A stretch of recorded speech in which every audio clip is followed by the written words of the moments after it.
మనం ఇప్పుడు సినిమాలు కానీ ఇంటర్నేషనల్గా ఆలోచిస్తే మన పురాణాలు మన యొక్క ఇతిహాసాల నుంచే సినిమాలు వస్తున్నాయి. అవే జనాలకు ఎంతో నచ్చుతున్నాయి. ఈ క్రమంలో దశావతారాలకు సంబంధించినటువంటి వాటిని నరసింహావతారాన్ని ముందుగా తీసుకున్నటువంటి ఈ యొక్క ఇది ఎంతైనా కూడా అభినందనీయం. ఇంకోటి ఇప్పుడు గ్రాఫిక్స్ ఎక్కువైన తర్వాత ఈ విఎఫ్ఎక్స్ అంటారు కదా, విఎఫ్ఎక్స్ గ్రాఫిక్స్ ఎక్కువైన తర్వాత అన్నిటికంటే కూడా ఈ యొక్క పురాణాల సబ్జెక్ట్ తీసుకుంటే ఎక్కువగా ఆ గ్రాఫిక్స్ చూపించేటువంటి అవకాశం ఉంటుంది.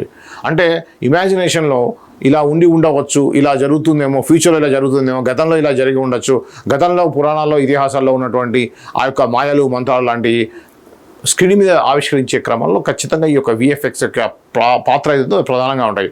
ఒకప్పుడు తాళ్ళు దారాలు కట్టి బాణాలు పోయినట్టుగా చూపించేటువంటి మన సినిమాలు ఈరోజు గ్రాఫిక్స్ వచ్చిన తర్వాత అద్భుతాలు చూపిస్తూ ఉంటారు. మనం చూసాం రీసెంట్గా కల్కిలో కూడా ఎలా గ్రాఫిక్స్ని వాడారు.